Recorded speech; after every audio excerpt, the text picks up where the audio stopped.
"This isn't a soup kitchen, it's first class. People like you don't belong here." The flight attendant mocked him, kicked him out of first class, and laughed with the cabin crew. What no one realized was that they had just humiliated Denzel Washington, and when Keanu Reeves stood up, silence swept the cabin and history began recording. What happened next didn't just end careers, it exposed a truth too many still ignore. The boarding gate buzzed with the low murmur of first-class passengers, Rolexes glinting under fluorescent lights, patent leather briefcases clicking softly against polished floors, faces accustomed to being treated as though the world revolved around them. Behind gate 22B the air smelled faintly of espresso and cold metal, a subtle reminder of luxury mixed with sterile efficiency. The final boarding call echoed through the terminal, but no one seemed to rush. After all, for those in this line, waiting wasn't part of their vocabulary. They were used to doors opening before they even knocked. A man stepped onto the jet bridge alone. He wore a black hoodie zipped to the top, loose-fitting jeans and sneakers that were clean but showed signs of wear. His folded boarding pass was gripped loosely in one hand while the other cradled a well-thumbed paperback. Invisible Man by Ralph Ellison. His back was straight, his pace unhurried. At a glance he appeared unremarkably an older black man traveling solo. Nobody clapped, nodded, or paid much attention. Seat 1A. As he passed row after row of designer handbags,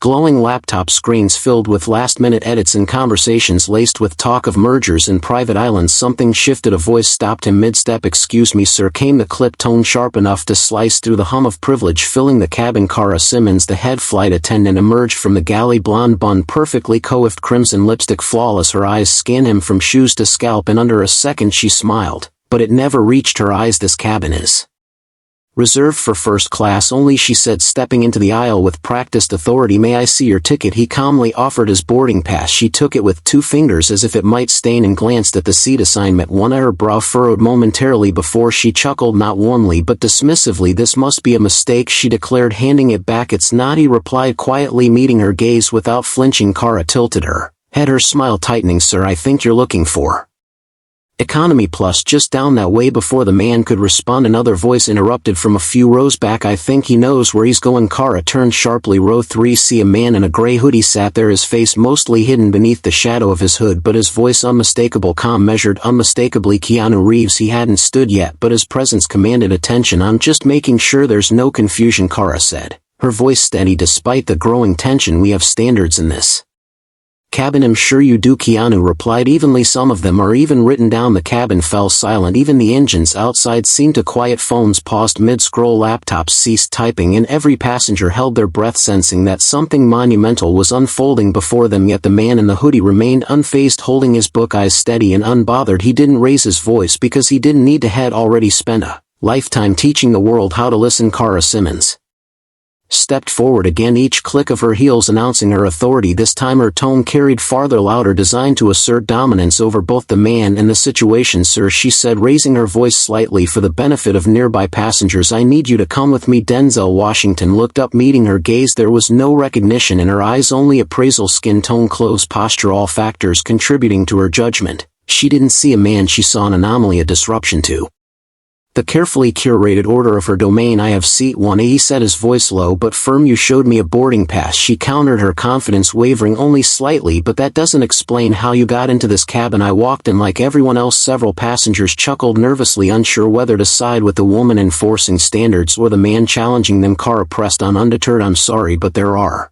expectations in first-class dress code, behavior, presentation." Her lips curled into a sneer. "And frankly, sir, I think you'd be more comfortable elsewhere." She snapped her fingers toward the mid-cabin door. 2 uniformed crew members began walking briskly down the aisle, ready to enforce her directive. "I'm not causing any trouble," Denzel said, standing his ground. Still he held the book tightly, its worn cover bearing witness to countless stories of invisibility. "That's debatable," Cara retorted, leaning in closer, her nose wrinkled dramatically as if sniffing out an unpleasant odor. "Is that body odor?" Gasps rippled through the cabin. Someone muttered audibly, "Well, I did smell something." Cara leaned in further, lowering her voice but ensuring it carried. "He smells like poverty," she whispered loud enough for those within earshot to hear. The comment ignited reactions across the cabin. Some laughed outright, others recoiled in discomfort, and a few fumbled for their phones to capture the spectacle. For Denzel, however, the moment felt achingly familiar, a reminder of battles fought long Before this plane ride behind her, Keanu Reeves finally rose from his seat, his movements deliberate, commanding, phones lifted higher as whispers spread. "Is this really happening?" someone asked. Incredulous. Kara, now visibly flustered, held up the boarding pass once more. "This doesn't prove anything. I need confirmation from..." She froze mid-sentence as realization dawned. Row 5 was no longer passive. They were streaming live. Captions scrolled across screens worldwide. "Flight attendant humiliates elderly Black man in first class. Someone tell her that's Denzel Washington." The silence returned heavier this time. Passengers exchanged uneasy glances, weighing whether to laugh, look away, or intervene. Denzel remained motionless, still holding Invisible Man, his demeanor unchanged. Slowly, deliberately, he opened the book and began reading again, turning to the page marked with a worn ticket stub. From behind, Keanu spoke, his voice cutting through the tension like a blade. "You've just made the most expensive mistake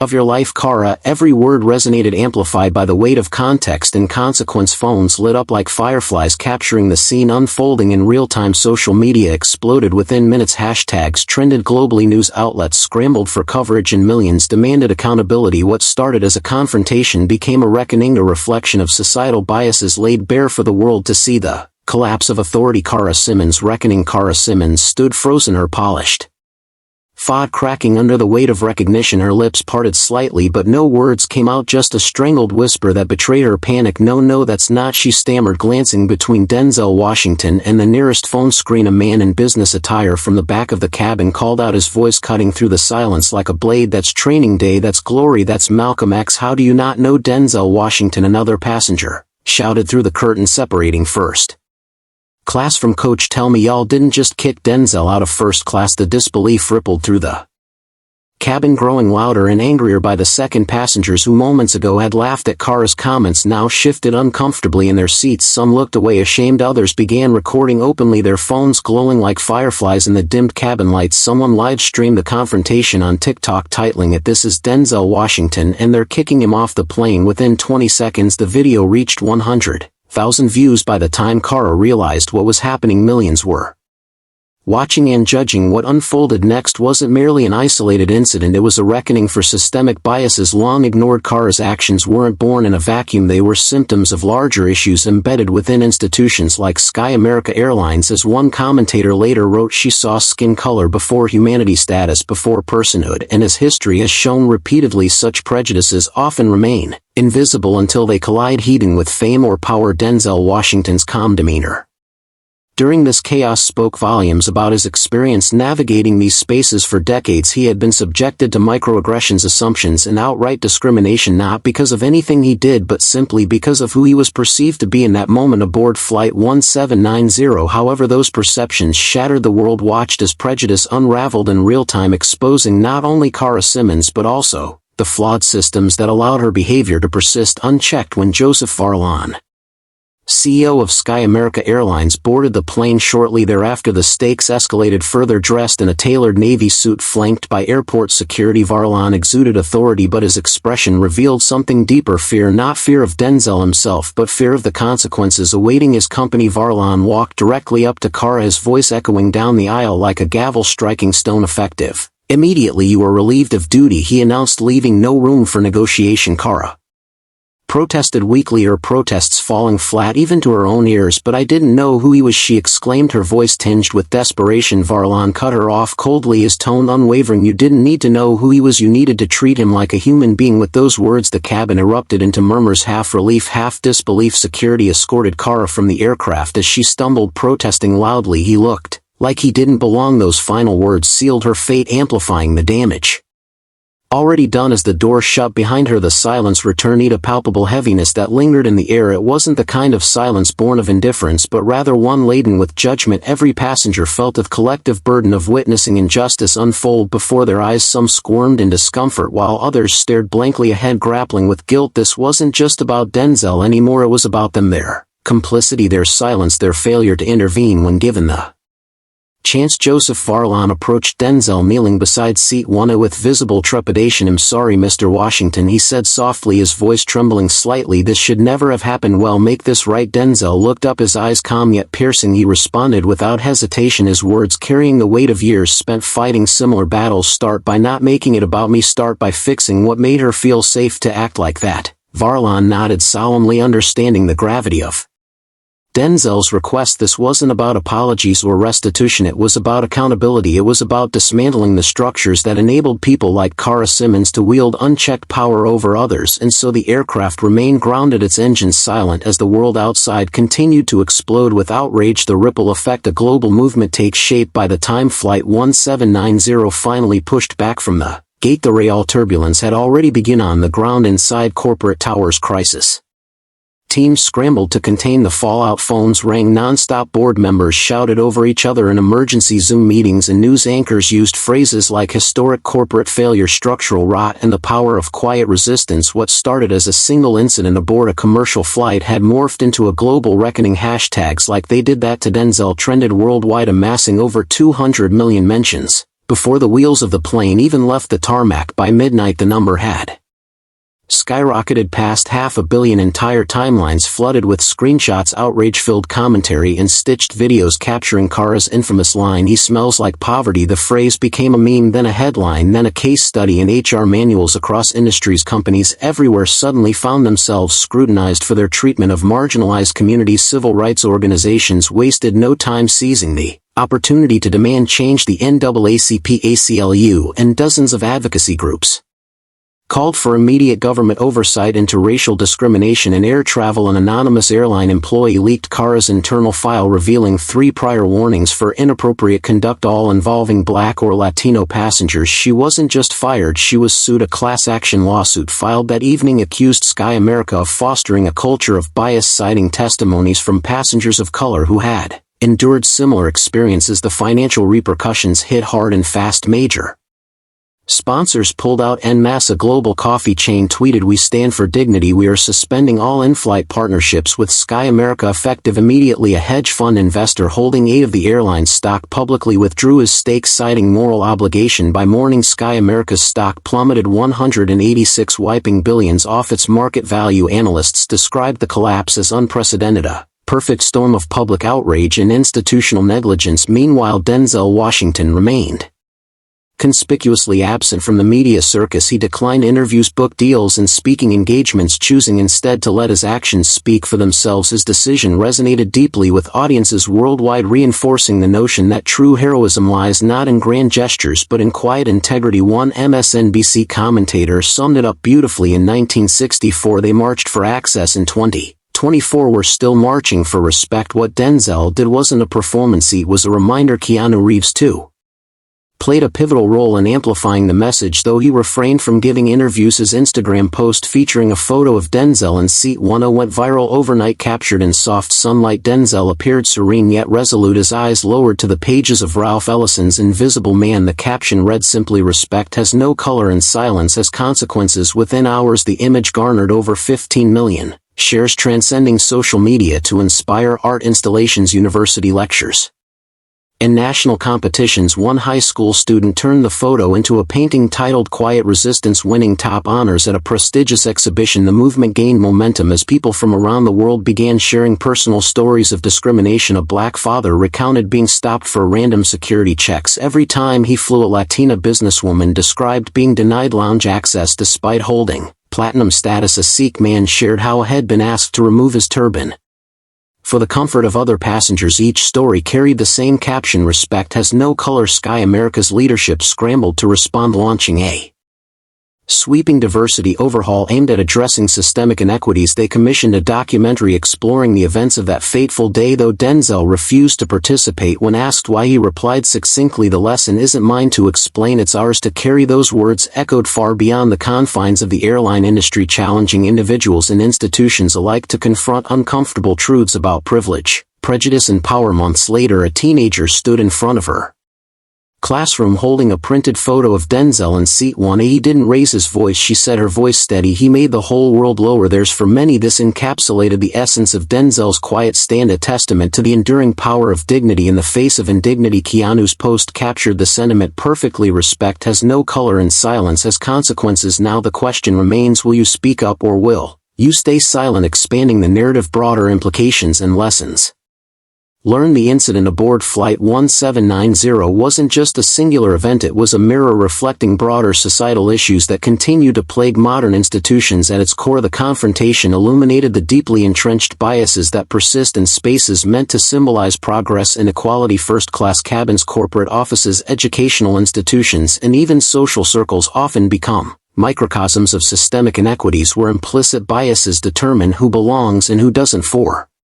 centuries, marginalized communities have navigated these spaces with resilience, constantly reminded of their otherness. Whether it's a Black professional overlooked for promotions, a Latina entrepreneur dismissed in boardrooms, or an Asian traveler questioned for carrying traditional attire, these experiences aren't anomalies, they're patterns that reinforce exclusionary practices under the guise of standards or expectations. Cara Simmons' behavior wasn't an isolated act of prejudice, it was symptomatic of a culture that normalizes dehumanization based on superficial judgments. Her actions reflected a mindset rooted in privilege, the belief that certain spaces are inherently exclusive and that anyone who doesn't fit preconceived notions of belonging can and should be removed. This mindset isn't unique to airlines, it permeates every corner of society, from gated neighborhoods to elite universities to corporate boardrooms. What made this incident particularly poignant was its intersection with fame and visibility. Denzel Washington's presence forced the world to confront uncomfortable truths about how bias operates. If someone of his stature could be subjected to such treatment, what does that say about the experiences of ordinary individuals who lack his platform and influence? The answer lies in the countless untold stories of everyday people who endure similar indignities without the benefit of public scrutiny or vindication. The ripple effects of this event extended far beyond Sky America Airlines. Corporations across industries faced renewed scrutiny over their diversity and inclusion efforts. Employees began speaking out, sharing their own encounters with bias and demanding tangible changes. A tech giant inspired by the hashtag "They Did That to Denzel" launched an internal campaign encouraging workers to report discriminatory behavior anonymously. Similarly, a major retail chain revamped its hiring practices after discovering systemic disparities in promotion rates among minority employees. Educational institutions also joined the conversation, using the incident as a case study to teach students about systemic racism and the importance of allyship. High schools incorporated discussions about privilege and bias into their curricula, while universities hosted panels featuring civil rights leaders, psychologists, and corporate executives. One professor noted, "This isn't just about one flight attendant or one airline, it's about recognizing how our individual actions contribute to larger systems of oppression and how we can dismantle them." Artists and creators played a crucial role in amplifying the message. Filmmakers produced documentaries exploring the history of racial profiling in transportation. Musicians released songs inspired by Denzel's quiet defiance, blending activism with artistry. Visual artists created murals depicting scenes from the incident, transforming public spaces into reminders of the ongoing struggle for equity. Ultimately, the legacy of Flight 1790 lies not in the downfall of a single individual or company, but in the collective awakening it sparked. It challenged us to examine our roles in perpetuating or combating inequality. It reminded us that respect isn't earned by fame or wealth, it's owed by virtue of humanity, and it underscored the profound impact of silence, urging each of us to choose courage over complacency. The psychological impact of microaggressions. Microaggressions, though seemingly small, carry immense psychological weight. For Denzel Washington, the incident on Flight 1790 wasn't new, it was a continuation of a lifelong battle against systemic bias. Microaggressions are insidious because they operate on multiple levels: verbal, behavioral, and environmental. Each layer adds to the cumulative toll on mental health, creating what researchers call racial battle fatigue. This phenomenon manifests as chronic stress, anxiety, and diminished